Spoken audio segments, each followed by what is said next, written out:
Selamat pagi untuk jemaat dan simpatisan sekalian yang saya kasihi di dalam nama Tuhan kita Yesus Kristus. Bagaimana kabarnya? Puji Tuhan sehat semua ya. Amin, amin. Kita puji Tuhan sudah memuji Tuhan dan saat ini kita akan belajar firman Tuhan. Mari kita buka kitab kita dalam kitab Yehezkiel. Dalam kitab Yehezkiel kita akan baca dari pasal kedua hingga pasal ketiga ayat yang keempat. Yehezkiel kita akan baca dari pasal kedua sampai pasal 3 ayat yang keempat. Yehezkiel pasal 2 kita baca silih berganti, set pertama jemaat dan simpatisan, ayat kedua demikian kita silih berganti hingga pasal ketiga ayat keempat. Yehezkiel 2. Firman-Nya kepadaku, hai anak manusia, bangunlah dan berdiri, karena aku hendak berbicara dengan engkau. Sementara ia berbicara dengan aku, kembalilah rohku ke dalam aku, dan berkatanya aku. Kemudian aku mendengar dia yang berbicara dengan aku.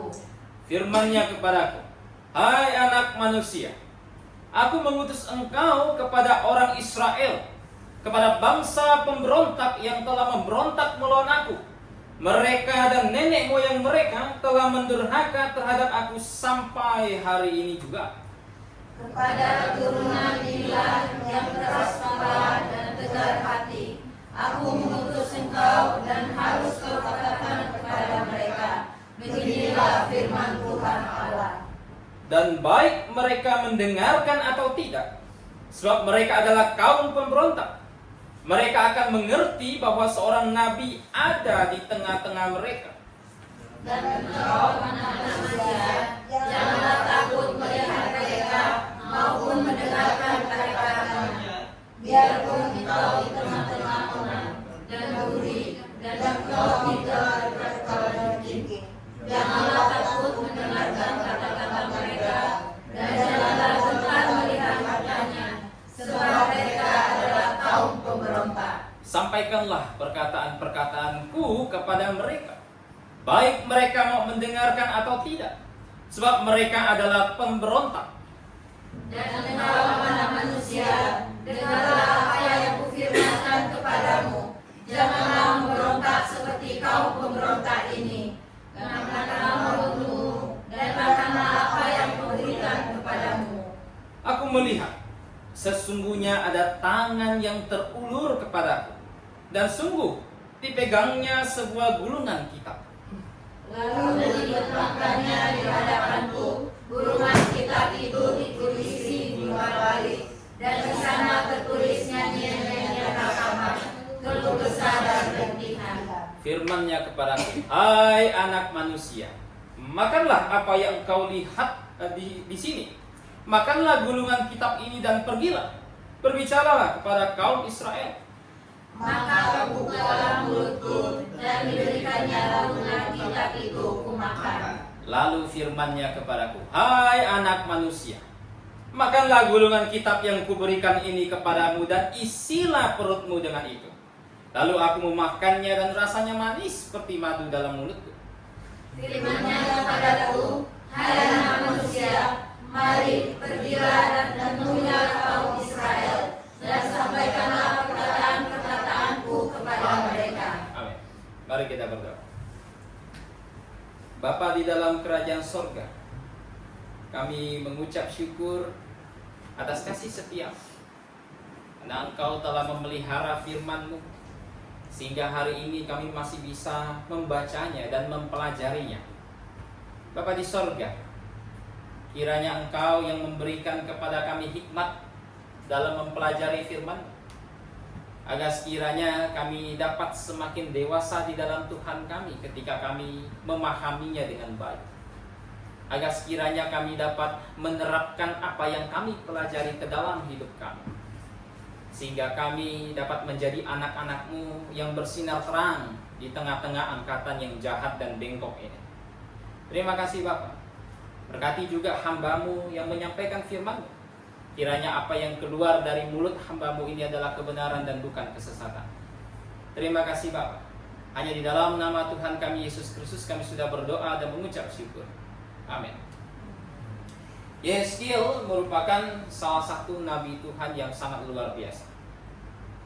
Banyak minggu lalu kita lihat Yeremia. Kita belajar banyak dari Yeremia. Kita melihat ada banyak perjuangan Yeremia ketika dia menghadapi bangsa Israel. Bangsa pemberontak, bangsa yang tegar tengkuk, bangsa yang tidak mau bertobat di hadapan Tuhan. Sekalipun Tuhan peringatkan mereka. Dan akhirnya ya udah, Tuhan hukum mereka, Tuhan buang mereka ke Babel. Nah, Yehezkiel tidak berbeda. Dia juga menghadapi bangsa yang sama. Dia menghadapi Israel, khususnya Yehuda waktu itu. Mereka memberontak di hadapan Tuhan. Bahkan kata memberontak diulang-ulang dalam Yehezkiel pasal 2 sampai pasal 3. Dia menghadapi bangsa yang memberontak, bangsa yang mengenal Tuhan tadinya, namun lebih memilih untuk tidak hidup sesuai dengan apa yang Tuhan inginkan. Di tengah-tengah situasi tersebut, di tengah-tengah situasi yang demikian amat bengkok, Tuhan membangkitkan satu orang yang kita baru baca, dan dia adalah Yehezkiel. Tuhan bangkitkan dia, Tuhan panggil dia untuk melayani. Tuhan panggil dia untuk memberitakan berita yang akan Tuhan sampaikan kepada bangsa ini.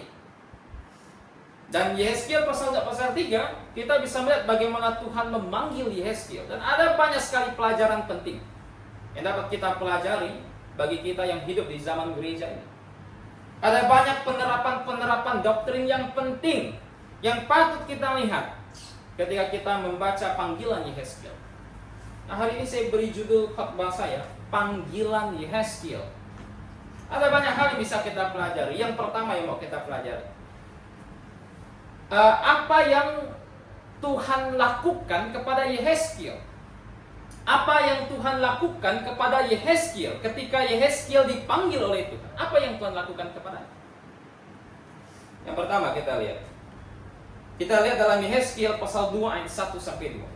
Dikatakan begini. Firman-Nya kepadaku, hai anak manusia, bangunlah dan berdiri, karena aku hendak berbicara dengan engkau. Sementara ia berbicara dengan aku, kembalilah rohku ke dalam aku, dan ditegakkannya lah aku, kemudian aku mendengar dia yang berbicara dengan aku. Apa yang Tuhan lakukan kepada Yehezkiel ketika Tuhan memanggil Yehezkiel? Yang Tuhan lakukan adalah Tuhan memampukan Yehezkiel untuk menerima panggilannya. Tuhan memampukan Yehezkiel untuk menerima panggilannya. Saudara, Tuhan menyuruh Yehezkiel. Tadinya posisi Yehezkiel tertelungkup. Dia menyaksikan bagaimana kemuliaan Tuhan. Dia melihat penglihatan yang luar biasa dalam Yehezkiel pasal 1. Semua penglihatan tersebut tidak bisa tidak mengharuskan Yehezkiel menundukkan dirinya di hadapan Tuhan.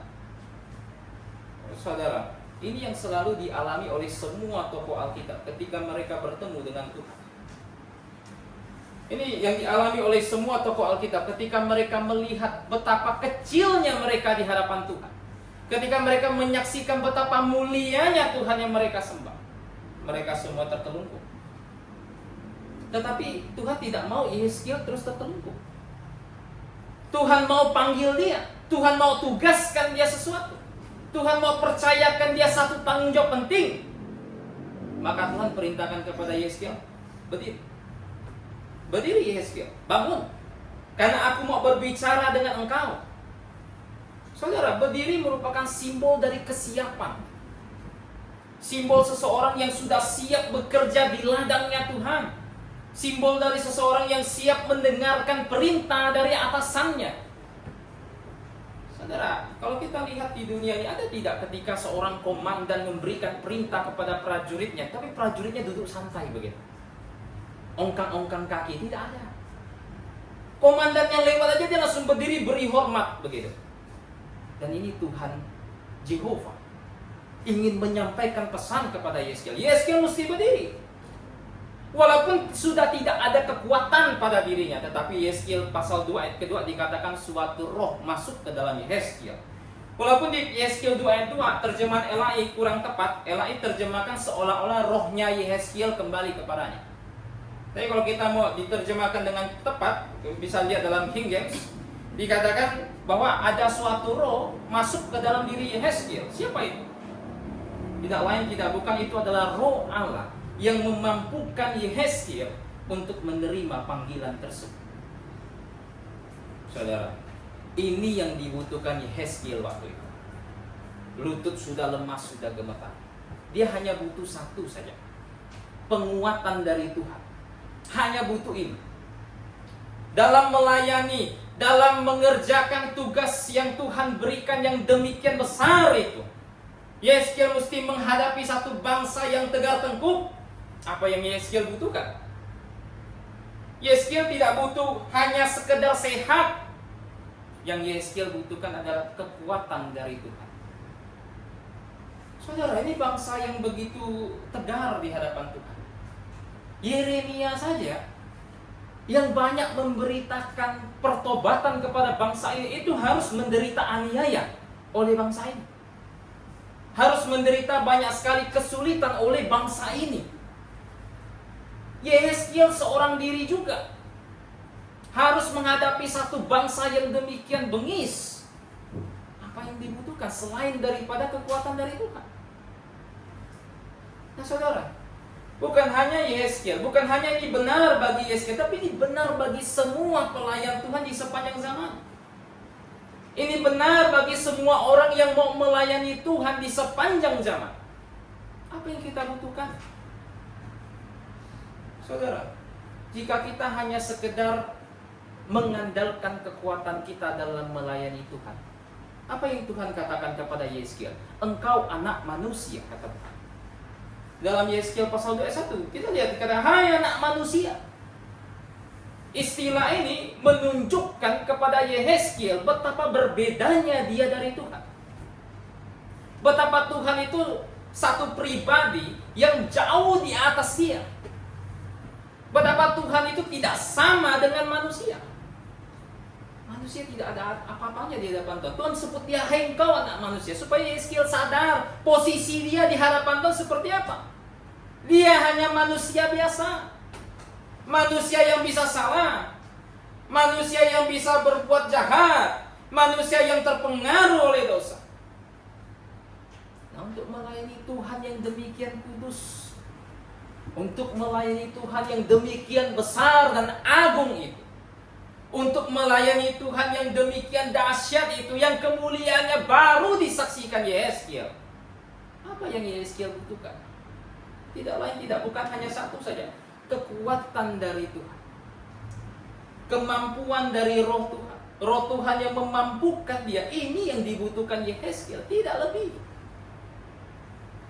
Nah saudara, orang percaya zaman gereja juga sama.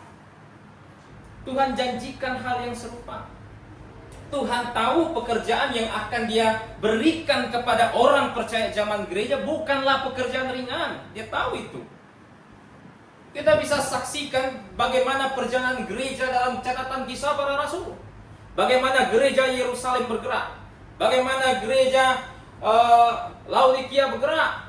Dan banyak gereja dalam Kisah Para Rasul. Kita bisa melihat bagaimana mereka bergerak. Setiap kali mereka bergerak, selalu diikuti dengan penganiayaan. Ketika jemaat Tuhan mulai besar, ketika banyak orang bertobat, Kisah Rasul pasal 3 mulai ada penangkapan. 2 rasul ditangkap. Kisah Rasul pasal 4 ditangkap lagi. Ada penangkapan lagi. Kisah Rasul pasal 6, pasal 7 khususnya. Martir pertama dari diaken pertama, Stefanus, dilempari dengan batu oleh orang Yahudi. Saudara, ketika pekerjaan Tuhan mulai menjadi besar, ketika Tuhan mulai memberkati gerejanya, menuntun gerejanya, iblis tidak tinggal diam. Penganiayaan dilancarkan. Pembunuhan, penangkapan, pemenjaraan, semuanya dilancarkan oleh iblis. Karena ini bukan pekerjaan ringan, bukan. Kamu bisa bayangkan kalau misalnya gereja Yerusalem yang menjadi titik awal dari perjalanan sejarah gereja, mereka semua bersandar pada manusia misalnya. Mereka tak mau mengandalkan Tuhan. Mereka tidak mau mengandalkan kemampuan dari Roh Tuhan. Mereka mengandalkan diri mereka. Apa yang terjadi? Saya rasa gereja tidak akan bertahan satu generasi. Tidak akan bertahan satu generasi. Anda bisa bayangkan, perjalanan awal gereja saja di Kisah Rasul pasal 5 sudah ada yang coba nipu-nipu Tuhan. Ananias dan Safira kan? Bagaimana? Jual semua tanahnya. Lihat Barnabas memberikan hasil penjualannya kepada Tuhan. Wah, dia dapat nama di hadapan Tuhan. Karena waktu itu sistem gereja itu masih sistem komunalis. Bukan komunisme ya, komunalis. Akhirnya Ananias dan Safira, kita pengen terkenal juga di tengah jemaat. Kita berikan harta yang kita jual ini ke kaki rasul. Kita bilang semuanya sudah kita kasih, padahal yang dikasih hanya setengahnya. Saudara, baru mulai saja sudah ada yang nipu Tuhan. Nah, semenjak Kisah Rasul pasal 5 selesai, praktek komunalisme dalam gereja berhenti. Padahal praktek itu cukup awal dijalankan gereja Yerusalem cukup baik juga untuk menghapuskan kemiskinan dari gereja. Tapi berhenti gara-gara ini. Saudara, kalau dalam melayani hanya mengandalkan manusia, itu yang terjadi. Semuanya berjalan menuju ke arah yang buruk. Semuanya berjalan menuju ke arah yang bengkok. Bagaimana gereja bisa bertahan satu generasi? Yang dibutuhkan gereja hanya satu saja, kekuatan dari Roh Tuhan. Ini yang dibutuhkan gereja dalam melayani itu. Ini hal pertama yang kita pelajari. Jadi apa yang Tuhan lakukan kepada Yeskil? Tuhan menguatkan dia. Hal kedua, apa yang Tuhan tugaskan kepada Yehezkiel? Kepada siapa Yehezkiel harus berbicara? Kepada siapa Yehezkiel ditugaskan? Kita lihat di ayat ketiga sampai ke-8. Saya bacakan. Ayat 3 sampai 8. Firman-Nya kepadaku, hai anak manusia, aku mengutus engkau kepada orang Israel, kepada pemberontak yang telah memberontak melawan aku. Mereka dan nenek moyang mereka telah mendurhaka terhadap aku sampai hari ini juga. Kepada keturunan inilah yang keras kepala dan tegar hati, aku mengutus engkau dan harus kau katakan kepada mereka, beginilah firman Tuhan Allah. Dan baik mereka mendengarkan atau tidak, sebab mereka adalah kaum pemberontak, mereka akan mengetahui bahwa seorang nabi ada di tengah-tengah mereka. Dan engkau anak manusia, jangan takut melihat mereka maupun mendengarkan kata-katanya. Biarpun engkau di tengah-tengah onak dan duri dan engkau tinggal dekat kalajengking, janganlah takut mendengarkan kata-kata mereka, dan janganlah gentar melihat mukanya, sebab mereka adalah kaum pemberontak. Sampaikanlah perkataan-perkataanku kepada mereka, baik mereka mau mendengarkan atau tidak, sebab mereka adalah pemberontak. Dan engkau anak manusia, dengarlah apa yang kufirmankan kepadamu. Janganlah memberontak seperti kaum pemberontak ini. Ngangahkanlah mulutmu dan makanlah apa yang kuberikan kepadamu. Kepada siapa Yeskil diutus? Kepada siapa Yeskil ditugaskan? Tuhan katakan dengan tegas, kepada bangsa Israel. Saudara perhatikan, Allah dengan tegas sebut di sini anak-anak Israel, bangsa Israel. Padahal waktu itu Israel sudah pecah dua. Selatan menjadi kerajaan Yehuda, utara menjadi kerajaan Israel. Begitu. Dan Yehezkiel itu bernubuat untuk Yehuda. Tetapi hal yang menarik adalah dalam kacamata Tuhan, walaupun kerajaan ini pecah dua, tapi dalam kacamata Tuhan, mereka bukan Yehuda. Mereka adalah anak-anak Israel. Saudara, kenapa ini penting untuk kita ketahui? Karena pada zaman ini ada gereja yang mengajarkan hal yang aneh. Ada gereja yang mengajarkan Israel itu sudah hilang. Ada yang mengajarkan bahwa nanti Israel akan diselamatkan, tetapi enggak semuanya. Ada suku yang hilang. Ada suku yang hilang katanya. Saudara, ini pengajaran aneh. Tidak ada suku yang hilang di tanah Israel, tidak ada. Tuhan janji kepada Israel bahwa Tuhan akan memulihkan mereka. Janji Tuhan pasti akan Tuhan genapi. Tidak mungkin tiba-tiba di suatu saat kelak Tuhan memulihkan Israel, tapi hanya sebagiannya saja. Sedangkan suku yang lain tidak Tuhan pulihkan, tidak ada. Di hadapan Tuhan mereka tetaplah satu bangsa. Mereka bukan dua bangsa. Di hadapan Tuhan tetaplah satu bangsa. Mereka adalah anak-anak Israel. Namun apa yang Tuhan katakan? Mereka pemberontak. Mereka melawan Tuhan. Saudara, betapa menyedihkannya hal ini terjadi dalam Israel. Keadaan yang sungguh sangat menyedihkan. Saudara, Tuhan menyebut Israel sebagai mempelainya waktu itu. Sebagai mempelainya. Kenapa? Karena mereka umat pilihan Tuhan. Mereka bangsa yang menjadi milik Tuhan. Tetapi belakangan Tuhan menyebut mereka sebagai perempuan yang bersundal. Tuhan menyebut mereka sebagai istri yang tidak setia. Kenapa? Ini kita pelajari banyak dalam kitab Yeremia. Bukan hanya mereka tak mau patuh pada Tuhan. Bukan hanya mereka tak mau tunduk pada hukum Tuhan, tetapi mereka mengganti Tuhan mereka.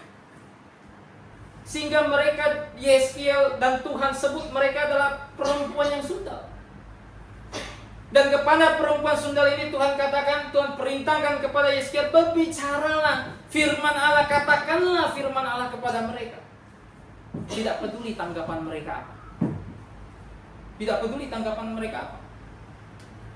Saudara, Tuhan di sini menaruh satu prinsip dalam pemberitaan firman Tuhan. Sama dengan Yeskiel, semua pemberita firman Tuhan sama. Prinsipnya apa? Tuhan tidak pernah mengharuskan pemberita firman Tuhan untuk memastikan orang yang mendengarkan itu akan terima. Tak pernah. Anda bisa bolak-balik Alkitab. Tak pernah Tuhan katakan semua pemberita firman Tuhan harus memastikan orang yang dengar itu terima. Nggak ada.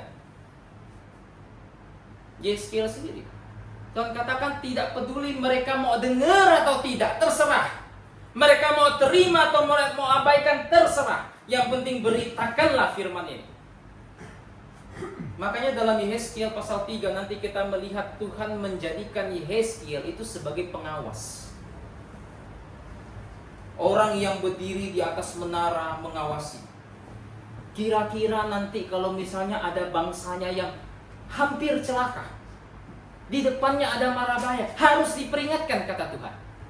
Kalau tak peringatkan, orang itu mati dalam ketidaktahuannya, Tuhan akan menuntut nyawanya dari Yeskiel.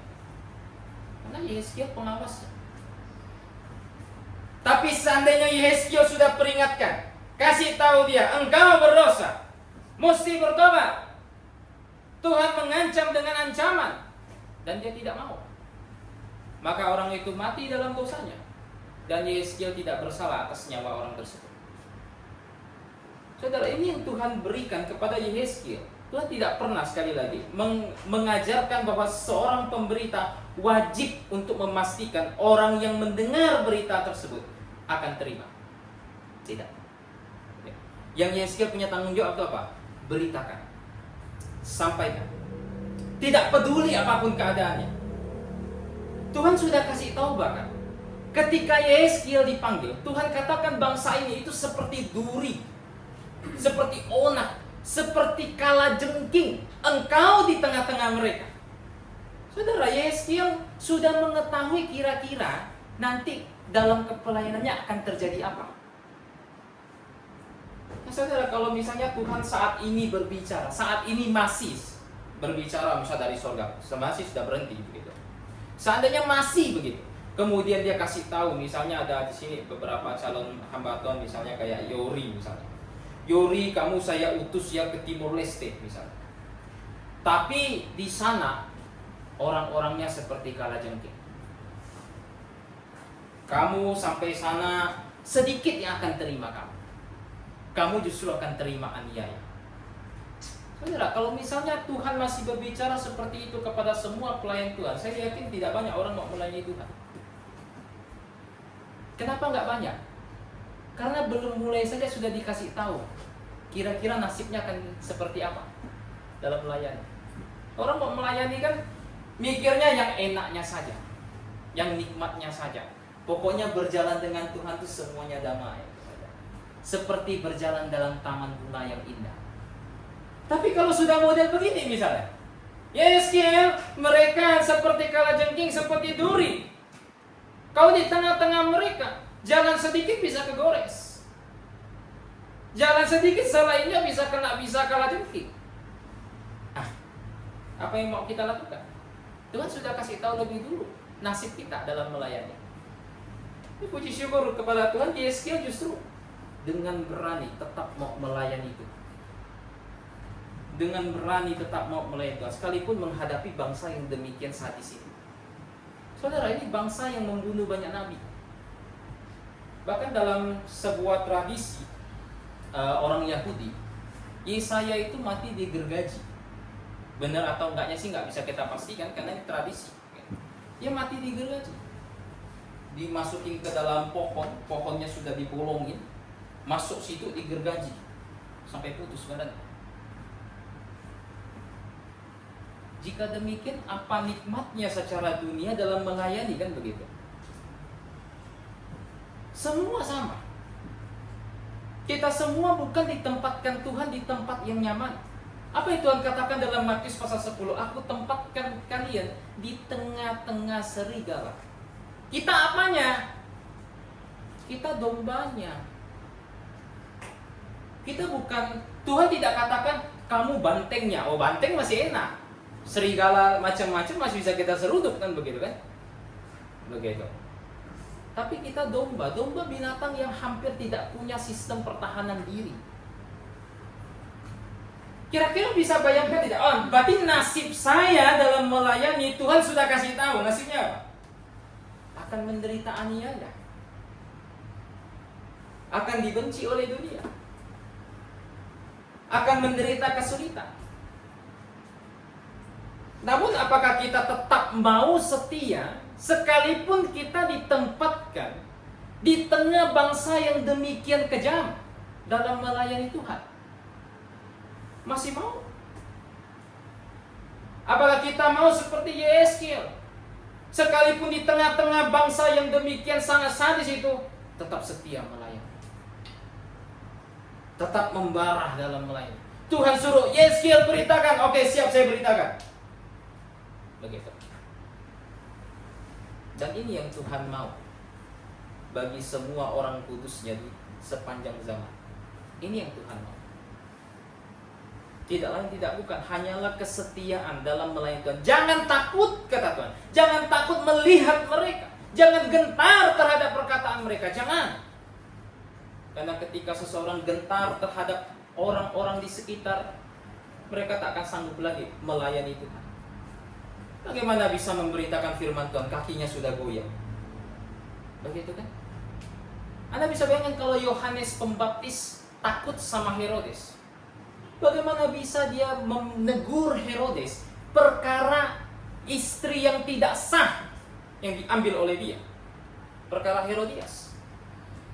Tapi Yohanes Pembaptis saking beraninya, langsung tegur pemimpin daerah situ. Itu ibarat kata tiba-tiba misal siapa sini yang terpanggil melayani, misal terpanggil ke Madura begitu kan, melayani di sana, terus gubernur di Madura itu ditegur sama dia. "Woi, kau berdosa, kemarin saya lihat kau begini," misalnya. Oh, itu mesti punya keberanian yang sangat besar itu. Tapi Tuhan katakan jangan takut. Jangan takut. Ini hal kedua yang kita pelajari. Hal kedua yang kita pelajari yaitu kepada siapa Yeskiel diutus, yaitu kepada bangsa Israel, bangsa yang pemberontak, bangsa yang bengis. Dan hal terakhir yang mau kita pelajari, bagaimana cara Tuhan persiapkan Yeskiel untuk mengemban tugas itu. Bagaimana caranya? Kita lihat dalam Yeskiel pasal 2 ayat ke-8 sampai pasal 3 ayat ke-4. Perhatikan. Dan engkau anak manusia, dengarlah apa yang kufirmankan kepadamu. Janganlah memberontak seperti kaum pemberontak ini. Ngangakkanlah mulutmu dan makanlah apa yang kuberikan kepadamu. Aku melihat sesungguhnya ada tangan yang terulur kepadaku, dan sungguh dipegangnya sebuah gulungan kitab. lalu dibentangkannya di hadapanku. Gulungan kitab itu tertulis timbal balik, dan di sana tertulis nyanyian-nyanyian ratapan, keluh kesah dan rintihan. Firman-Nya kepadaku, hai anak manusia, makanlah apa yang kau lihat di sini. Makanlah gulungan kitab ini dan pergi, berbicaralah kepada kaum Israel. Maka kubukakanlah mulutku dan diberikannya gulungan kitab itu kumakan. Lalu firman-Nya kepadaku, hai anak manusia, makanlah gulungan kitab yang kuberikan ini kepadamu dan isilah perutmu dengan itu. Lalu aku memakannya dan rasanya manis seperti madu dalam mulutku. Firman-Nya kepadaku, hai anak manusia, mari, pergilah dan temuilah kaum Israel dan sampaikanlah perkataan-perkataanku kepada mereka.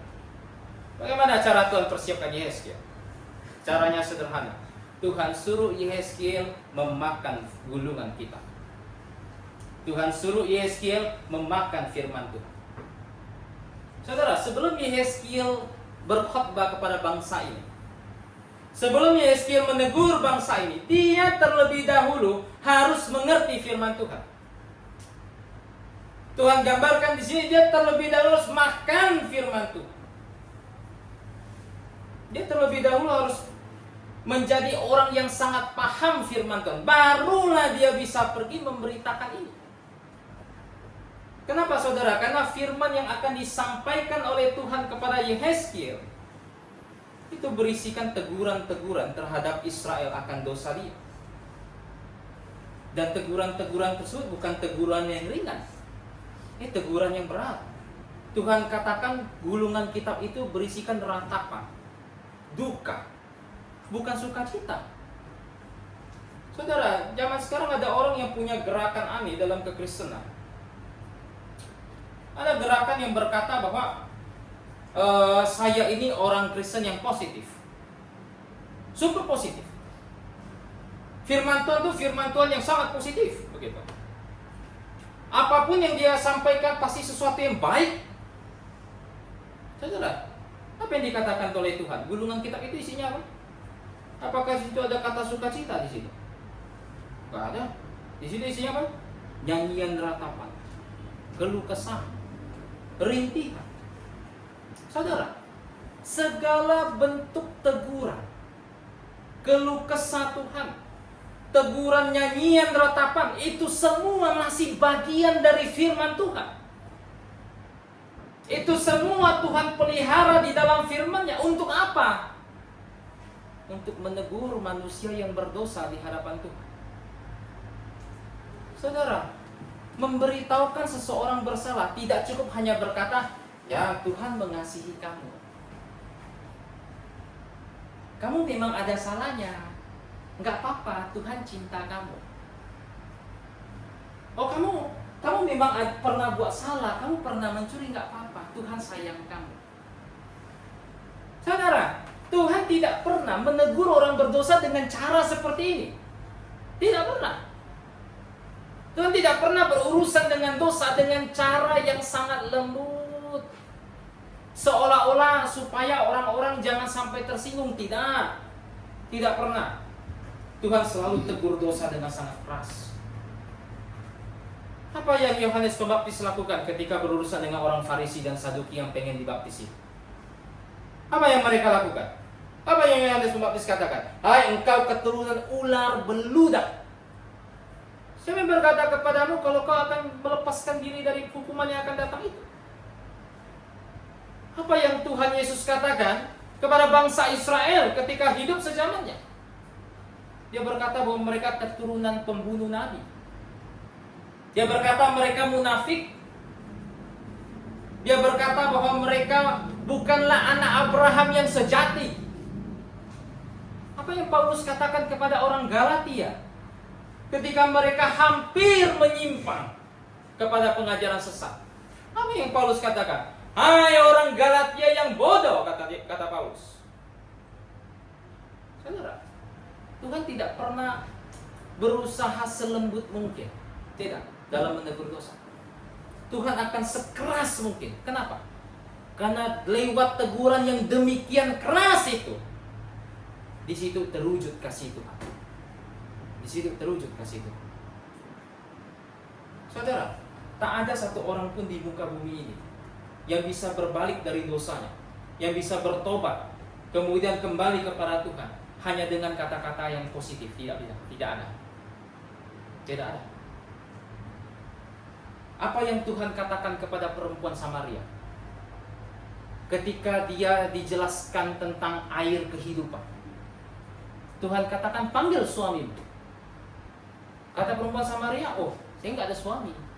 Katakan, oh benar yang kau katakan, sebab 5 yang masih sama kamu itu bukan suami kamu. Tuhan dengan terus terang menegur dia pelacur. Tanpa itu tak ada orang yang bisa tobat. Tidak ada. Semua pemberitaan Injil kita bisa lihat dalam catatan Kisah Para Rasul, awal gereja bergerak. Tidak ada satu orang pun yang memberitakan Tuhan mengasihi kamu, Tuhan cinta sama kamu, kamu salah nggak apa-apa, Tuhan sayang kamu. Nggak ada. Semuanya dengan tegas dan keras. Lihat khotbah Petrus dalam Kisah Rasul pasal 2, dalam Kisah Rasul pasal 3. Kisah Rasul pasal 2, 3.000 orang selamat. Kisah Rasul pasal 4, pasal 3, 5.000 orang lagi selamat. Isi pemberitaannya apa? Suruh Israel tobat. Mereka membunuh Mesias mereka. Mereka mengambil bagian dalam dosa pembunuhan yang amat keji itu. Ini Petrus katakan. Terus nggak berkata, Israel, Tuhan tuh sayang sama kalian. Yaudah, kalian tuh kemarin salah, nggak apa-apa lah, Tuhan sayang sama kalian. Tuhan cinta semua anak, baik yang kulit putih, kuning, hitam, sawo matang, nggak apa-apa. Tuhan sayang semua anak. Nggak ada. Ngomong kosong. Firman Tuhan di dalamnya juga berisikan ratapan, di dalamnya berisikan kesedihan, di dalamnya berisikan teguran yang keras akan dosa. Ini yang dibutuhkan oleh Yehezkiel. Ini yang harus dipahami Yehezkiel. Saudara, Yehezkiel bukan hanya menghadapi satu bangsa yang memberontak, tapi bangsa yang terjebak dalam pengajaran palsu. Yeremia saja. Yeremia menghadapi satu pengajaran palsu dari nabi-nabi yang hidup di zamannya, yang mengajarkan akan ada damai sejahtera. Ini kan semua orang, siapa yang nggak suka kan? Akan ada damai sejahtera. Tapi Tuhan lewat Yeremia katakan tidak ada damai sejahtera. Bangsa ini akan dibuang oleh Tuhan ke Babel.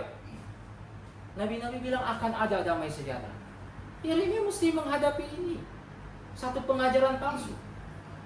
Apa yang dibutuhkan Yeremia? Firman Tuhan, tidak lain, tidak bukan. Yeremia tak butuh tradisi bangsa Israel, tak butuh. Karena tradisi bukanlah firman Tuhan. Kita tidak bingung kalau misalnya ada orang yang sangat meninggikan tradisinya, bahkan setara atau melebihi firman Tuhan. Aneh sekali. Saudara, tradisi manusia bisa salah. Itu bukan firman Tuhan. 2 Timotius pasal 3 ayat 16-17, hanya segala tulisan yang diilhamkan oleh Allah atau yang diinspirasikan oleh Allah itu yang bermanfaat untuk mengajar. Tuhan tak ada katakan bahwa segala tradisi Tuhan inspirasikan, Tuhan ilhamkan. Tidak ada, carikan saya. Tidak ada. Tuhan katakan Matius pasal 4 ayat 4, manusia hidup bukan dari roti saja, tetapi dari setiap firman yang keluar dari mulut Allah. Apakah di situ ada dikatakan manusia tidak hanya hidup dari roti saja, tapi dari firman dan tradisi yang keluar dari mulut Allah? Tidak ada. Makanya Yehezkiel tak butuh tradisi, Israel tak butuh. Israel dipenuhi tradisi. Zakaria sempat singgung masalah ini dalam kitab Zakaria. Anda tahu, bangsa ini punya tradisi puasa paling banyak.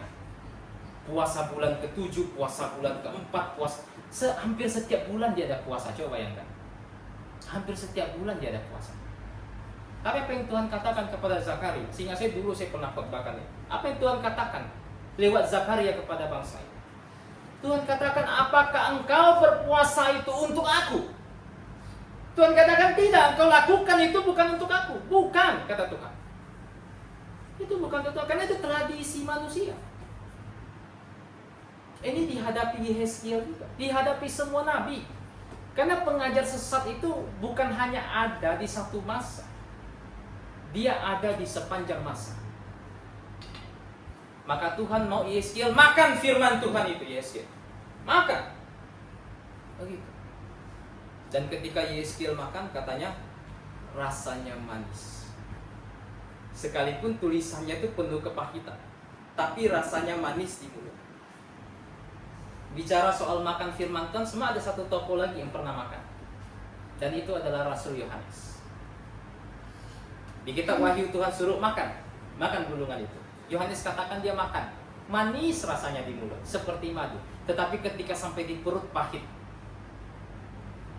karena isinya banyak sekali hukuman yang akan Tuhan janjikan kepada dunia ini. Nah saudara, itu sikap hati orang yang sangat mengasihi Tuhan ketika berhadapan dengan firman-Nya. Semua orang yang sangat mengasihi Tuhan harus tunduk pada firman-Nya. Firman itu manis. Mereka yang tak mau tunduk, mereka yang mau memberontak, mereka yang tidak mau meninggikan firman-Nya, firman tersebut tidak akan dia katakan manis dalam mulutnya. Tidak akan. Saudara, pilih pada hari ini. Tinggikan firman Tuhan atau bukan? Mazmur 138. Tuhan katakan, Elai terjemahannya kurang tepat. Dalam King James Tuhan katakan, aku meninggikan firman-Ku melebihi segala namaku. Tuhan yang katakan, aku meninggikan firman-Ku melebihi segala namaku. Saudara, saya mau tanya, ada tidak sesuatu selain dari firman Tuhan hari ini yang setara dengan nama Tuhan? Ada tidak? Tidak ada.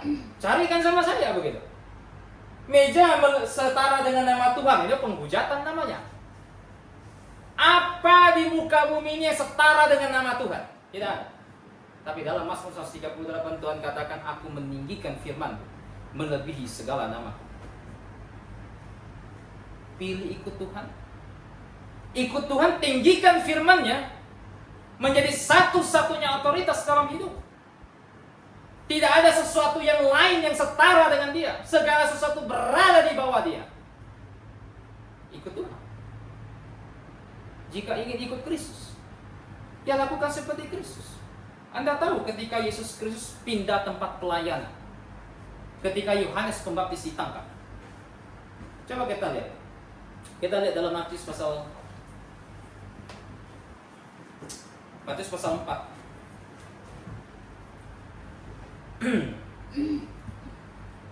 Ayat 12 sampai 16. Saya bacakan dengan cepat. Matius pasal 4 ayat 12 sampai 16 dikatakan begini. Tetapi waktu Yesus mendengar bahwa Yohanes telah ditangkap, menyingkirlah ia ke Galilea. Ia meninggalkan Nazaret dan diam di Kapernaum, di tepi danau di daerah Zebulun dan Naftali, supaya genaplah firman yang disampaikan oleh Nabi Yesaya. Tanah Zebulun dan tanah Naftali, jalan ke laut, daerah seberang sungai Yordan, Galilea, wilayah bangsa-bangsa lain. Bangsa yang diam dalam kegelapan telah melihat terang yang besar, dan bagi mereka yang diam di negeri yang dinaungi maut telah terbit terang. Anda tahu kisah ini? Saya mau tanya, ada tidak satu manusia pun di muka bumi ini yang punya otoritas setinggi Yesus Kristus? Seharusnya tidak ada. Kenapa? Karena Yesus Kristus adalah Allah. Dia adalah pribadi kedua dari Allah Tritunggal. Tidak ada yang lebih tinggi dari dia seharusnya. Tidak. Tapi dia pribadi kedua Allah Tritunggal itu, ketika memilih tempat pelayanan, saya mau tanya, apakah dia pilih suka-suka dia? Tercatat, apakah di sini tercatat saya pilih ke Yudea? Kenapa? Suka-suka saya kan Allahnya. Tercatat macam begitu? Tidak. Tercatat dia pindah ke Kapernaum. Kenapa pindah ke Kapernaum? Apakah suka-suka Tuhan pilih Kapernaum? Tidak. Karena apa? Karena firman Tuhan sudah katakan dalam kitab Yesaya bahwa dia harus ke Kapernaum. Maka dari semua daerah Israel yang bisa Yesus pilih, dia pilih apa? Kapernaum. Alasannya apa? Karena firman Tuhan sudah katakan. Kristus saja meninggikan firman Tuhan. Otoritas satu-satunya dalam hidupnya. Firman Tuhan katakan Kapernaum. Oke, Kapernaum. Tidak masalah. Masalah. Pilih ikut Tuhan. Tinggikan firman. Saya katakan hari ini, tak ada satu orang pun yang akan menyesal meninggikan firman Tuhan. Kenapa? Karena hanya firman Tuhan yang Tuhan katakan, dia inspirasikan tanpa salah, dan dia pelihara tanpa salah. Tak ada orang yang akan malu ketika meninggikan firman-Nya. Tidak ada.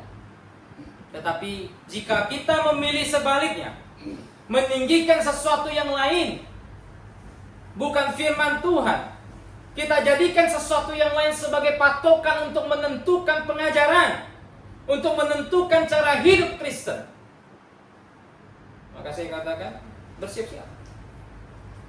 Di ujung jalan tersebut hanya ada tangis dan ratap. Tidak ada yang lain. Hanya ada tangis dan ratap. Semua orang mesti melihat dengan hati yang tulus di hadapan Tuhan. Merendahkan dirinya. Jangan bersandar pada hati sendiri. Saya sering katakan. Yeremia 17, hati manusia penuh tipu. Jangan bersandar pada hati sendiri, karena hati penuh tipu. Ikuti firman Tuhan. Tunduk pada firman. Ini kunci dalam melayani Tuhan. Nah saudara, hari ini kita melihat 3 hal penting dari panggilan Tuhan kepada Yehezkiel. Kita melihat bagaimana Tuhan menguatkan Yehezkiel lewat rohnya. Kita melihat bagaimana Yehezkiel diutus ke satu bangsa yang sangat kejam, yang digambarkan seperti kalajengking dan duri. Dan kita melihat bagaimana Tuhan mempersiapkan Yehezkiel. Tuhan suruh dia makan firman Tuhan, pahami firman Tuhan. Maka semua orang harusnya hidup seperti Yehezkiel, melayani Tuhan sesuai dengan firman. Amin. Kita tutup dalam doa. Minta kesediaan Saudara Yori tutup dalam doa. Dipersilakan. Mari kita berdoa. Bapa kami yang ada dalam surga, terima kasih Tuhan. Hari ini kami sudah mendengarkan firman-Mu yang telah disampaikan oleh kami Tuhan. Karena kami mohon supaya apa yang dijelaskan disampaikan oleh Bapak kami dapat dalam kehidupan kami Tuhan. Dan juga Tuhan berkatilah Bapak supaya dia terus melayani Engkau di tempat ini Tuhan. Jadi memberitakan Injil dengan baik di tempat ini Tuhan. Terima kasih Bapak, kami mau kami telah berdoa. Amin. Baik, kita tutup dengan nyanyian.